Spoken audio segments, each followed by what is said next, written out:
नमस्कार दोस्तों, स्वागत है आपका आपके चैनल में। मैं पूरन और मैं प्रभाकर। अगर आप इस चैनल पे नए हैं तो ये चैनल को आप सब्सक्राइब कर दीजिए और नीचे दिए गए बेल आइकन पे आप क्लिक कर दीजिए ताकि जो भी नया वीडियो हम अपलोड करेंगे उसका नोटिफिकेशन आप तक सबसे पहले पहुंचेगा।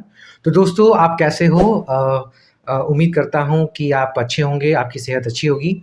और जैसे कि आपको पता ही है कि हम अ, ऐसे इंटरेस्टिंग वीडियो लाते हैं और उस पर रिव्यू करते हैं जो कि आपको बहुत मज़ा आता है। तो आज ऐसे ही हम एक नया वीडियो लेके आए हैं, लेकिन इससे पहले मैं आपको बताना चाहूँगा कि हमने एक वीडियो प्रीवियसली जो है उस पर रिव्यू किया था रामायण के ऊपर। तो अगर उस वीडियो को आपने मिस किया है तो प्लीज़ वो वीडियो ज़रूर देखिए।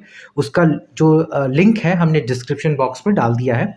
और आज जो वीडियो हम लेके आए हैं वो हमारे देश के, मैं क्या कहता हूँ, वर्ल्ड के बहुत बड़े धरोहर के ऊपर बेस्ड है। हाँ। और इसका रियलिटी भी बताया गया है कि ये एक सच्ची घटित घटना है। तो राइट।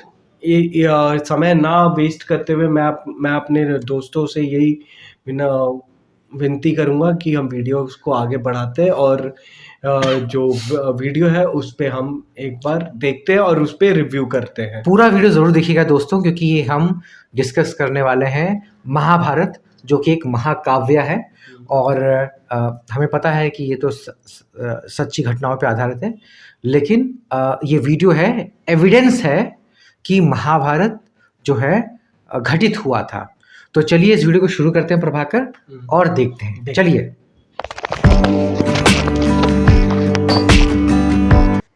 दोस्तों, महाभारत भारत का ही नहीं बल्कि दुनिया का सबसे बड़ा महाकाव्य है। महाभारत का युद्ध क्यों और कैसे हुआ था ये बात तो हम सभी जानते हैं, लेकिन फिर भी कुछ बुद्धिजीवी इस बात से सहमत नहीं है कि महाभारत का युद्ध सच में हुआ था। उन्हें लगता है कि ये सिर्फ काल्पनिक घटनाओं पर आधारित तथ्य है, लेकिन महाभारत से जुड़े कुछ रहस्य और कुछ घटनाएं ऐसी हैं जिनके सबूत आज भी देखने को मिलते हैं। महाभारत का हर पात्र जीवंत है, चाहे वो पांडव हो, कर्ण हो, कृष्ण हो या कौरव हो। भारत में ही नहीं बल्कि भारत के बाहर भी कई ऐसे स्थान मौजूद हैं जहां पर महाभारत की घटनाओं को सच साबित करने के सबूत मौजूद हैं। इतना ही नहीं, ये भी साबित हुआ है कि महाभारत दुनिया का पहला परमाणु शक्ति वाला युद्ध था। बहुत सारे अस्त्र शस्त्र भी भारत के स्थानों से पुरातत्व विभाग ने खोजे हैं, जिनकी जांच करने के बाद उन्हें महाभारत काल का ही बताया गया है। और श्रीमद् भगवद गीता तो इस बात का सबसे बड़ा सबूत है कि ये महाभारत काल में ही श्री कृष्ण द्वारा अर्जुन को ज्ञान के रूप में दी गई थी। भगवद गीता में भी घटनाएं बताई गई हैं जो आज के समय में घटित हो रही हैं। चाहे हम इस बात को समझ पाएं या ना पाएं, लेकिन वर्तमान समय में जो भी घटित हो रहा है, भगवान श्री कृष्ण ने महाभारत के समय ही ये बातें उल्लेखित करते थे। महाभारत समय के महल के अवशेष मिलना, गुफाओं का मिलना, साथ ही समुद्र में डूब चुके उस समय के शहरों का खोजा जाना, ये सब इस बात की ओर इशारा करते हैं कि महाभारत कोई काल्पनिक घटना नहीं थी बल्कि एक सत्य घटना थे जिसने पूरे युग को ही बदल डाला। आज हम आपको बताने वाले हैं महाभारत से जुड़े कुछ ऐसे तथ्य और घटनाएं जिनके सबूत आज भी मौजूद हैं। कुछ ऐसे ऐतिहासिक स्थल जहां पर महाभारत युद्ध होने के साक्ष्य मिले हैं। दोस्तों, अगर आपको महाभारत पर यकीन है या नहीं भी है तो आप इस वीडियो को अंत तक जरूर देखिएगा, क्योंकि इस वीडियो को देखने के बाद शायद बहुत से लोगों की महाभारत को लेकर सोच बदल जाए। और अगर आप हमारे चैनल पे नए हैं तो हमारे चैनल को सब्सक्राइब कर अपना सपोर्ट दिखाएं। तो चलिए शुरू करते हैं। महाभारत युद्ध स्थल कुरुक्षेत्र। महाभारत का युद्ध कुरुक्षेत्र में हुआ था। कुरुक्षेत्र आज भी हरियाणा में स्थित है। कुरुक्षेत्र में जाकर भारतीय पुरातत्व सर्वेक्षण विभाग द्वारा महाभारत काल के कई अवशेष खोजे गए हैं, जहां पर बाण और भाले भी मिले हैं। कुरुक्षेत्र की भूमि में कई महान योद्धा वीरगति को प्राप्त हुए थे। यही वो स्थान है जब भगवान श्री कृष्ण ने अर्जुन का अपनों के प्रति मोह भंग कर गीता का ज्ञान दिया था।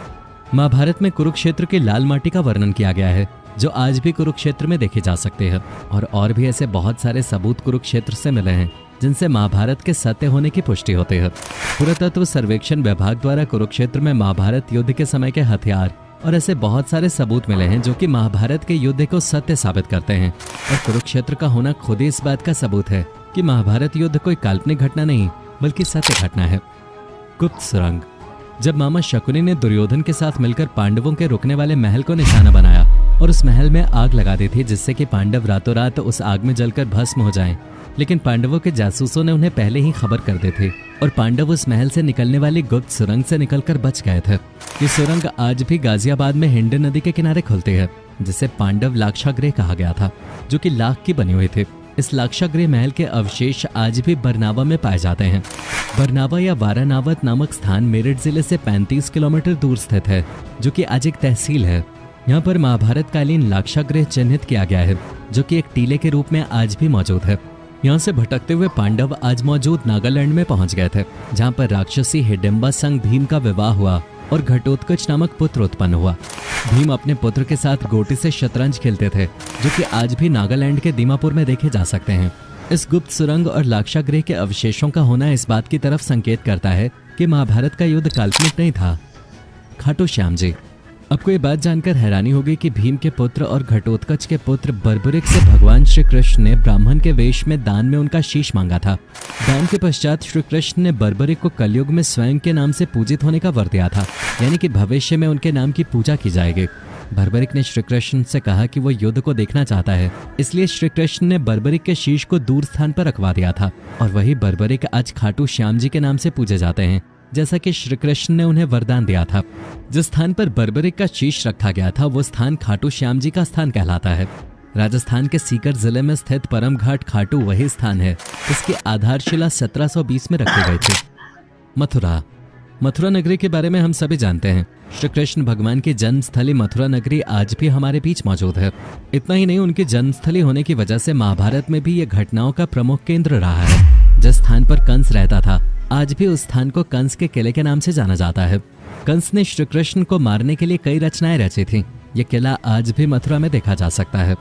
मथुरा नगरी को नष्ट करने के लिए कंस द्वारा कई राक्षसों द्वारा हमला भी करवाया गया था, लेकिन मथुरा का बाल भी बांका नहीं किया जा सका, क्योंकि ये नगरी श्री कृष्ण की नगरी थी और आज भी ये वैसे ही है जैसे पहले के जमाने में हुआ करते थे। मथुरा नगरी को कृष्ण भगवान की जन्मस्थली होने की वजह से ही पवित्र स्थान माना जाता है। दिल्ली और मेरठ। महाभारत के समय दिल्ली को इंद्रप्रस्थ और मेरठ को हस्तिनापुर कहा जाता था। दिल्ली में खुदाई में कई ऐसे अवशेष मिले हैं जिनके आधार पर पुरातत्वविदों ने ऐसा माना है कि ये पांडवों की राजधानी रही होगी। दिल्ली में पुराना किला जो कि यमुना नदी के किनारे पर बना हुआ है, इसे पांडवों ने ही बनवाया था। ये बहुत सारी ऐतिहासिक घटनाओं का साक्षी है। दिल्ली का ये किला उसी जमाने में बनवाया गया था। जांच करने पर यह साबित हो गया। महाभारत बहुत साल पहले की घटना है, इसलिए महाभारत घटित होने के बाद ऐसे बहुत सारे दूसरे राजाओं का राज यहाँ पर होता रहा और इसी प्रकार से पांडवों के महल का भी बदलाव होता रहा। लेकिन दिल्ली में पुरातत्व विभाग ने ऐसे कई खुदाई कार्यक्रम चलाए और जांचों में पता लगाया कि दिल्ली का महल पांडवों के समय का बनवाया गया था, जिसका उल्लेख महाभारत में किया गया है। ब्रह्मास्त्र। महाभारत काल में ब्रह्मास्त्र अस्त्र का उपयोग किया गया था। कहा जाता है कि ब्रह्मास्त्र सबसे बड़ा अस्त्र होता था जिसका काट सिर्फ ब्रह्मास्त्र से किया जा सकता था और ब्रह्मास्त्र को हासिल करने के लिए बहुत ज्यादा तपस्या और साधना करनी पड़ते थे। ब्रह्मास्त्र ऐसा ताकतवर अस्त्र था जो कि भयंकर तबाही मचाने वाला होता था। यह अस्त्र धर्म और सत्य को बनाए रखने के लिए ब्रह्मा भगवान द्वारा बनाया गया था, जो कि एक विनाशकारी परमाणु हथियार था। इसका उपयोग महाभारत में ही नहीं बल्कि रामायण में भी किया गया था। ये एक ऐसा अस्त्र था जो कि शहर के शहर तबाह कर देता था। वर्तमान समय में हथियार बनाने के लिए जिन आधुनिक तकनीकों का उपयोग किया जाता है वो महाभारत से ही ली गई हैं। कई प्रकार के परमाणु बम जो बनाए गए हैं वो सब महाभारत की ही देन है। चक्रव्यूह। कहते हैं कि महाभारत में कई तरह के चक्रव्यूह रचे गए थे। एक चक्रव्यूह पांडवों ने भी सीखा था जब वो अपने अज्ञातवास पर गए थे। वर्तमान में हिमाचल प्रदेश के हमीरपुर जिले में 16 सिंह की धार के नीचे बसा एक गांव मौजूद है जिसे राजनौन गांव के नाम से जाना जाता है। यह मान्यता है कि पांडव अपने अज्ञातवास के दौरान यहीं रुके थे और उन्हें चक्रव्यूह का ज्ञान प्राप्त हुआ था, जिसे उन्होंने एक पत्थर पर उकेर दिया था जो कि आज भी वहां मौजूद है। इस पत्थर पर बने चक्रव्यूह को देखकर यह साफ समझा जा सकता है कि इस चक्रव्यूह में अंदर जाने का रास्ता तो आसानी से दिख जाता है, लेकिन बाहर आने का रास्ता नजर नहीं आता, क्योंकि इस चक्र में बाहर निकलने का रास्ता है ही नहीं। खगोल शास्त्र। महाभारत के युद्ध से ठीक पहले भगवान श्री कृष्ण हस्तिनापुर गए थे।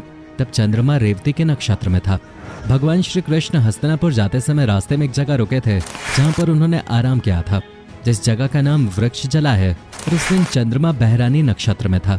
उस समय की घटना की तारीख का भी खगोल शास्त्रियों ने पता लगा लिया है और खगोल शास्त्र की जांच के बाद ये साबित होता है कि महाभारत किसी की कोई कल्पना नहीं बल्कि सच्ची घटना है। इसके अलावा भी ऐसे कई सारे सबूत खगोल शास्त्रियों द्वारा इकट्ठे किए गए हैं जिनसे ये बात साबित होती है। पुरातात्विक साक्ष्य। भारत में 35 से भी ज्यादा स्थानों पर पुरातात्विक साक्ष्य पाए गए जो कि इस बात की तरफ इशारा करते हैं कि यहाँ से मिले सभी तरह के सामान महाभारत के जमाने के ही हैं।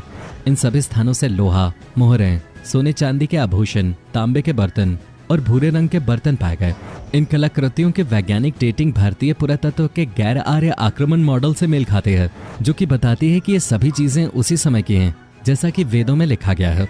अगर महाभारत एक काल्पनिक घटना होती तो इतनी सारी जगहों पे इस तरह के सबूत कैसे मिल सकते थे? अगर पुरातत्व विभाग द्वारा जांच में ये बताया जा रहा है कि महाभारत में उल्लेखित चीजों से खोजी गई चीजें मेल खाती हैं, तो महाभारत का होना सत्य घटना ही है। दोस्तों, इतने सारे सबूतों के आधार पे भी अगर कोई महाभारत को एक काल्पनिक कहानी मानता है, बिल्कुल सही कहा भाई। जो अवशेष मिले और जितने एविडेंस हैं, जितने साइंटिस्ट, मतलब आप चलो आज के मॉडर्न ज़माने में लोग जो साइंटिस्ट कहेंगे वही विश्वास करते हैं। तो साइंस ने भी प्रूव किया है, साइंटिस्ट ने भी, हमारे जितने भी जो वैज्ञानिक हैं जिन्होंने टेस्ट किए हैं, जितने एविडेंस, वो ये चीख के कह रही है कि जो हमारा महाकाव्य है, जो कुछ लोग कहते हैं कि ये जो है काल्पनिक है, ये काल्पनिक नहीं है, ये सच्ची घटना पे आधारित है। ठीक है दोस्तों, आपको पता ही है कि हमारा जो महाभारत है, जो महाकाव्य है, उसमें श्री कृष्ण जी ने गीता का उल्लेख किया था कि गीता आपने अर्जुन को सुनाया था। तो वो भी हमारा एक बहुत ही पवित्र पुस्तक है। और ये जितने भी सबूत इस वीडियो में दिखाए गए, ये 100% जो है 100% साइंटिस्ट जो है इसको एविडेंस में करेक्ट मानते हैं कि ये हुआ है। ठीक है। और जो भी आप जैसे वहाँ पे चक्रव्यूह का वर्णन किया गया है, ये सच्ची बात है। हाँ, जो चक्रव्यूह वाला बड़ा सही, हाँ ये बिल्कुल सच्ची बात है। और साथ में वो जो जब लाक्षागृह में जलाया था तो उस सुरंग से निकले थे। हाँ, तो पता नहीं गाजियाबाद के कहीं खुलता है ये है। तो सोचिए कि ये कैसे पॉसिबल हो सकता है कि एविडेंस भी वही मैच करता है और हमारे ग्रंथ भी वही मैच करते हैं भाई, ये उस समय बनाया होगा। तो ये दोस्तों, अगर कोई आपको ऐसे कहता है कि इसमें ये महाकाव्य जो है ये किसी की सोच है या ऐसा कुछ है, तो प्लीज़ ये वीडियो जो है ज़रूर शेयर कीजिएगा उनके साथ। और ये वीडियो अब जितना हो सके, क्योंकि हमारे देश की धरोहर हमारे हाथ में है। तो अगर हम ही इसको बोलें कि ये मिथिकल है, तो बाहर के लोग क्या और भी नहीं मानेंगे। ठीक है, तो ये मिथिकल नहीं है, ये हमारे स्पिरिचुअल, ये हमारे ग्रंथ हैं। ठीक है, अगर हम अपने ग्रंथ को ही मिथ बता देंगे तो क्या होगा हमारा।